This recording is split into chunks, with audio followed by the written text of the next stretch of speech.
asked to give us a little talk is Mr. Motivator. This is someone who I personally met about 5 or 6 months ago when I was 88.5 kgs in London. One day in London, I went to his event. It was a Sunday morning in a cold sports hall. And Mahmoud came to me and he said, Sean, you need to lose weight, you need to look at health, you need to look at better living. And since then, Mahmoud, I've been to the gym 4 times a week, religiously since then. And I'm 74 kgs, I'm proud.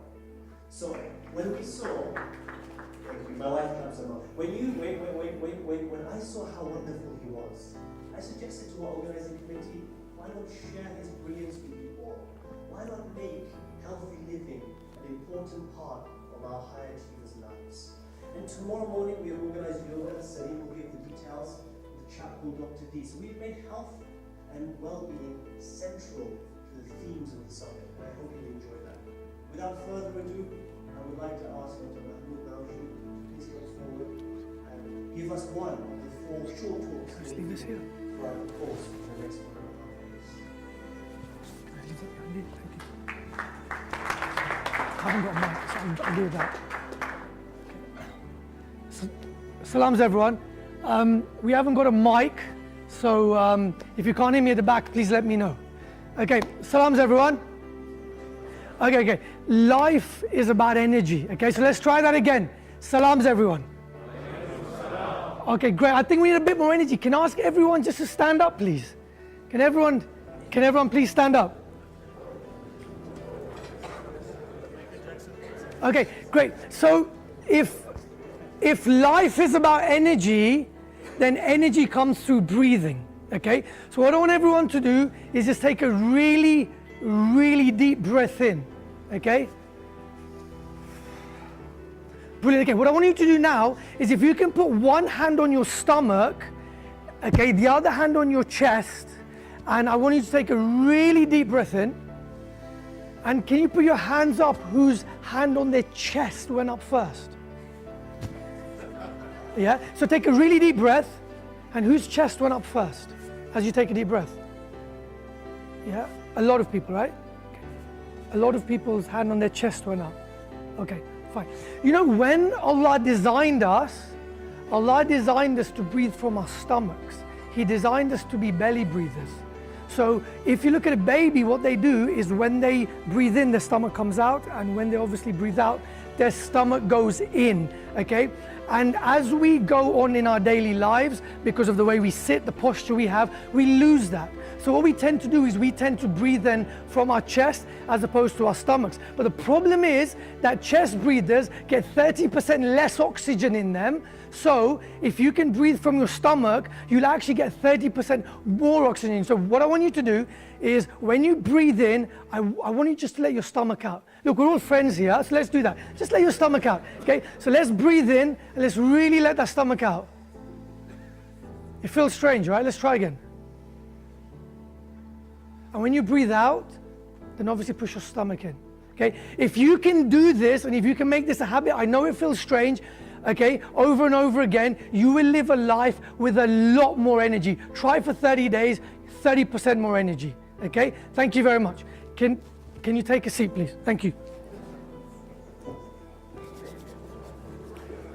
And if you can't hear me at the back, please come forwards a bit, okay? Right, so has anyone ever had that nightmare where you turn up in Davos and your suitcase with everything in it doesn't turn up? Okay, that actually happened to me this morning, okay, as I arrived here. So we spent 5 hours, thank you Ali for being my personal shopper, 5 hours getting a whole new wardrobe for these 3 days, okay. Question is, why am I here, okay? Why am I here in front of you? So I'm just going to come down here so I can walk around as well. 1.5 years ago, I lost my business, okay? And it was a business which meant a lot to me. It was everything I had, okay? I got depressed. It was a slippery slope. And it was only through a conversation I had with my father, who many of you may have known, that Dad told me 2 things. Dad said, number 1, things happen for a reason. And number 2, the dots will connect down the line. So it's a long story, But the short of the story is, I actually started running every day, and that helped me cope with the loss of my business. 6 months later, my father passed away. And it was only through learning how to cope with the loss of my business that I managed to cope with the death of my father. So Dad was right, the dots did connect. You see, but on Dad's last day in hospital, as I held my father's hand, he asked me for a piece of paper and a pen. And on that paper, he wrote, "Mahmoud, please let me go now, okay? My time is up. I want to go and meet my Maker. I want to go and meet Allah." It then dawned on me at that point that what a life my dad had led. A life of no regrets. He was happy to meet his Maker. When Dad passed away, the crazy thing was that maybe the dots connected further. That if I didn't lose my business, I don't think I'd have been able to cope with my father's death. But if my father didn't pass away, I don't think I'd be here with you right now. So after that, I made a promise to myself that I was going to help other people realize their goals and value in life, to allow people to live a life full of energy. But do you know what stops people living a life full of energy? It's health, right? Bad health. So that became my mission, to go around the world and to actually propagate the message of health and wellness through my mantra, which is Allah's gift to us is our body, and our gift back to Him is how we look after it. So that was it.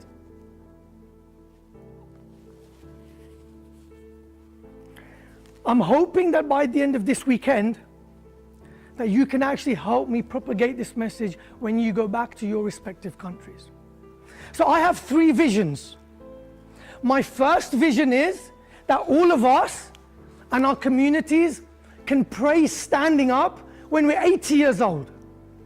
See, in this room, with the greatest of minds and with the deepest of pockets, we all know that with wealth and with position comes responsibility, right? But the truth is that with great wealth and great position comes huge responsibility, and that's what we're here for this weekend. We're here to create change. We're here to impact humanity. That's what we're here for. But all of us, we understand that the only way in which we can achieve this is if we have health to create change. One person I look at, Stephen Hawking, what a man. Look at the impact he's created in this world. All of you would agree with me that he's been debilitated by motor neuron disease, yet how much impact has he created? This is a man in a wheelchair who can't communicate. And my question is that what if Allah had granted him full health? What impact would this man have made in our life? The point I'm trying to make is that all of you here, you can still create change if you can't stand when you're 80 years old, but imagine your impact if you can. My second vision is that we all in this room and our communities can grow older independently without the help of other people. In this room, with the greatest minds and the deepest pockets, I know and you know that everyone in this room can afford the best of carers as they get older. But the question is, do you really want that? You see, I've told my family that I would rather not be here than if someone bathed me, clothed me, and take me to the toilet and feed me. Why? Dignity, right? We all have our dignity. Us, our family, our loved ones, our communities, our workforce. We all have our dignity. You see, we all understand that wealth can never buy back health. We understand that. We also understand that wealth can buy the best of carers. But I don't think that's what you built up your wealth for. Do you know what I think wealth is about? I think wealth is about option. To have the option of someone looking after you, not being forced to have someone look after you. My third vision is that the chairs in our mosques, in our communities, can actually decrease as the years go on. You see, in this room, with the greatest minds and the deepest pockets, I'm sure that all of you look after yourself well. I'm sure that all of you do everything you can to look after your health. But what about the people around you? What about your family? What about your loved ones, your friends, and your workforce? You know, all of you in this room are role models, right? People look up to you. But what do they look up to you for? Two things. Number one, your success. But they also pay attention to your appearance.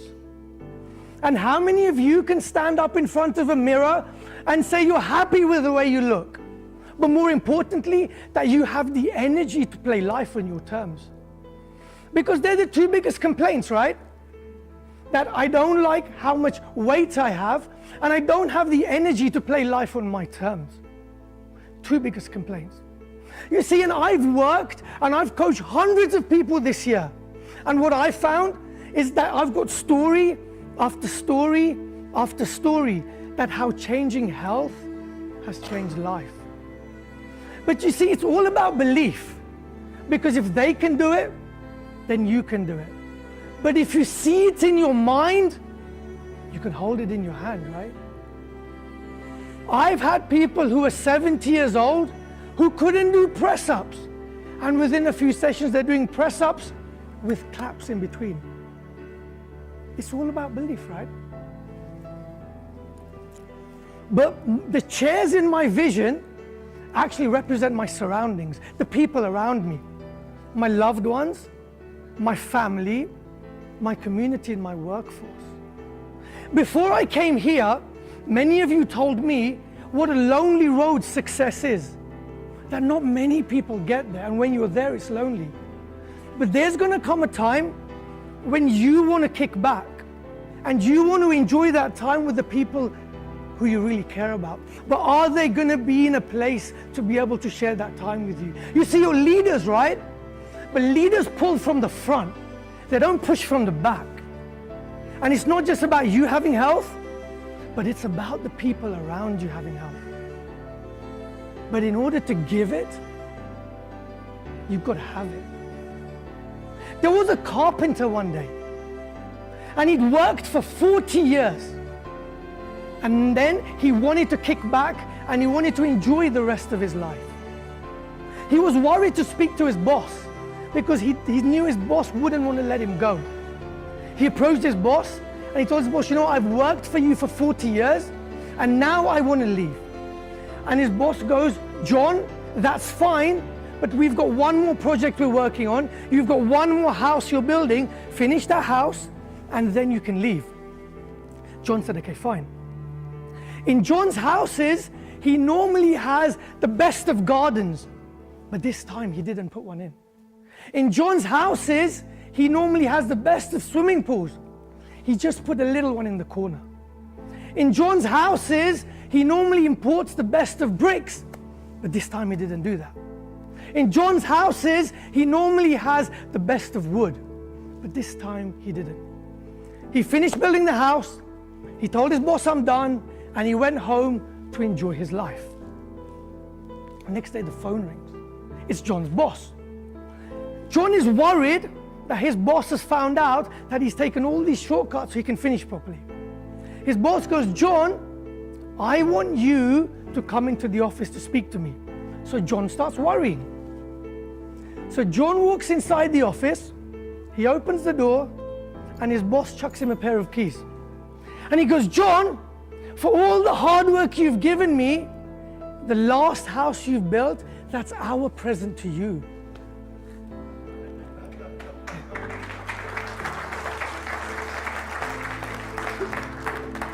So John stands there with a tear in his eye and says, if only I'd spent longer building my house.